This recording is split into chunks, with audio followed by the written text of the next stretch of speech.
Hello दोस्तों, नमस्कार। Are के क्लासेस 24 में आपका स्वागत है।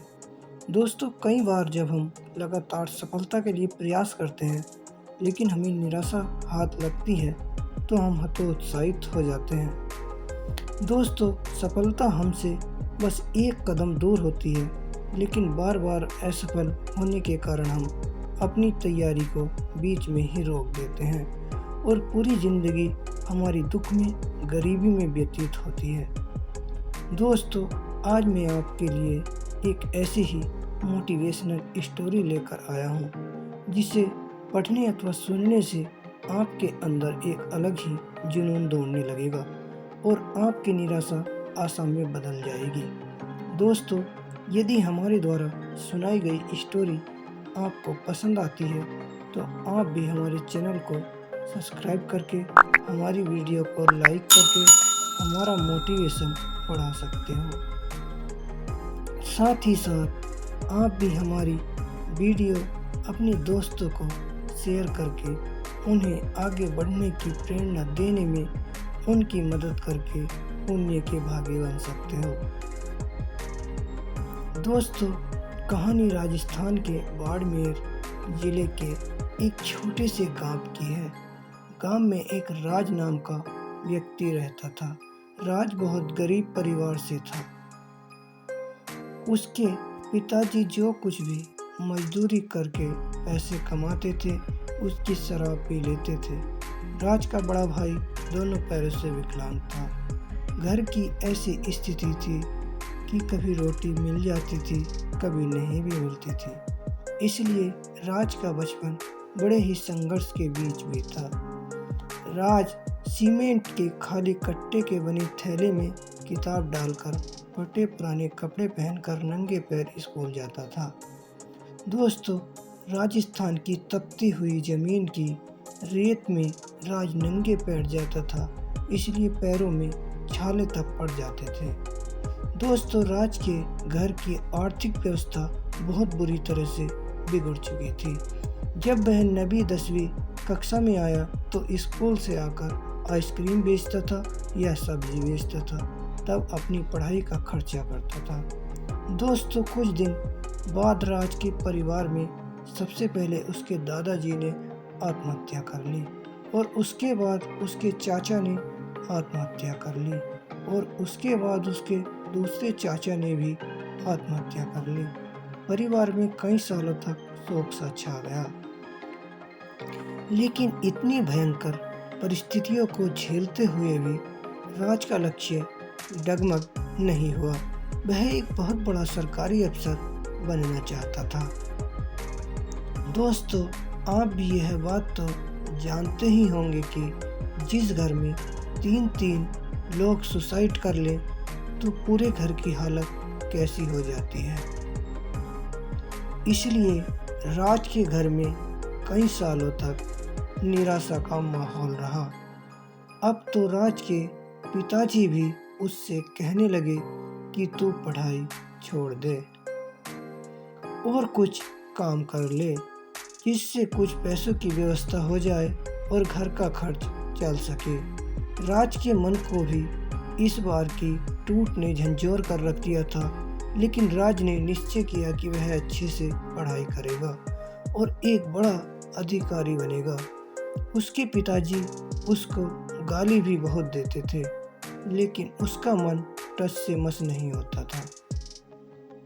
गर्मियों की छुट्टी में जब सभी स्कूल के बच्चे अपनी नानी नाना या अन्य कहीं तीर्थ स्थल पर घूमने जाते थे, परंतु उन छुट्टियों में भी राज कपड़े की फैक्ट्री में 7 से रात 10 बजे तक काम किया करता था। जो भी समय बचता था उसे किसी ढाबे पर खाना बनाता था। इतनी सारी मुसीबत का सामना करते हुए भी उसने कभी अपने मुकाम से हार नहीं मानी और आगे बढ़ता रहा। कुछ दिन बीत जाने के बाद उसका जो बड़ा भाई विकलांग था वह भी बीमार होने के कारण मर गया। अब तो राज बहुत घबरा रहा था और कह रहा था कि मैं अपने मुकाम को कैसे प्राप्त करूंगा। कहीं ऐसा न हो कि मुझे पूरी ज़िंदगी कपड़े की फैक्ट्री या ढाबे पर खाना न बनाना पड़े और सोचने लगा कि मैं भी आत्महत्या कर लूँगा। अब मेरी ज़िंदगी में कुछ नहीं रहा है। लेकिन बाद में उसे ज्ञान आया कि नहीं, राज एक संघर्ष ही ज़िंदगी है। जिसके जीवन में संघर्ष नहीं है तो उसकी ज़िंदगी भी क्या ज़िंदगी है, यानी संघर्ष ही जीवन है। और उसने अपने माता पिता के चेहरे पर उदासी की लकीरें देखी और उसके फटे हुए कपड़े देखे तो उसने सोचा कि मैं ऐसा बिल्कुल नहीं करूँगा, मैं मरने की भी नहीं सोचूंगा, मैं आगे बढ़ूंगा और अपना लक्ष्य पाकर ही रहूंगा। अपनी झोपड़ी को एक मकान में बदल दूंगा और अपने माता पिता के चेहरे पर जो चिंता की लकीरें हैं उनको मैं खुशियों में बदल दूंगा। आज नहीं तो कल बदल दूंगा, लेकिन मैं बदल कर ही रहूंगा। अब तो राज यह दृढ़ संकल्प करके आगे बढ़ने लगा और सरकारी नौकरी में फॉर्म भरने लगा। लेकिन उसे लगातार निराशा ही हाथ लग रही थी, लेकिन फिर भी वह आगे बढ़ता रहा। उसने लगातार 20 सरकारी नौकरी की परीक्षाएं दी, लेकिन वह फेल ही हो रहा था। अब उसका मन कुछ घबरा रहा था, पता नहीं अब क्या होगा। अब उसके दोस्त, रिश्तेदार एवं गांव वाले सभी कहने लगे कि राज, सरकारी नौकरी तेरे किस्मत में नहीं है, अब तू कोई काम कर ले जिससे तेरे घर का खर्च चल सके। ऐसा सुनकर उसके मन में एक ही ख्याल आ रहा था। रेलवे स्टेशन पर चाय बेचने वाले नरेंद्र मोदी एक प्रधानमंत्री बन सकते हैं, एक छप्पर वाले घर में रहने वाले रामनाथ कोविंद देश के राष्ट्रपति बन सकते हैं, एक अखबार बेचने वाले अब्दुल कलाम राष्ट्रपति बन सकते हैं, एवं जिनके माँ बाप का बचपन में कत्ल हो गया हो ऐसे मिल्खा सिंह जी देश के लिए कॉमनवेल्थ गेम्स में गोल्ड मेडल जीत सकते हैं। तो मैं क्यों नहीं बन सकता, मैं भी बनकर दिखाऊंगा। राज ने दोबारा दृढ़ संकल्प बनाकर कठिन परिश्रम करने की ठानी और दिन रात पढ़ने लगा। अगली बार अधीनस्थ सेवा चयन बोर्ड ने ग्राम विकास अधिकारी के पद की नौकरी निकाली।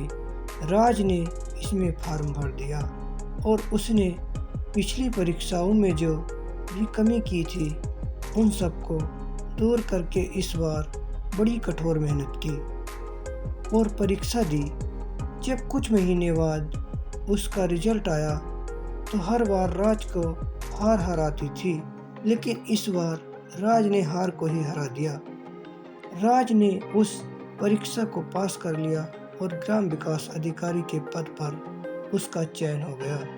दोस्तों, इतनी सारी भयंकर परेशानी झेलते हुए भी राज अपने मुकाम तक आखिर पहुंच ही गया।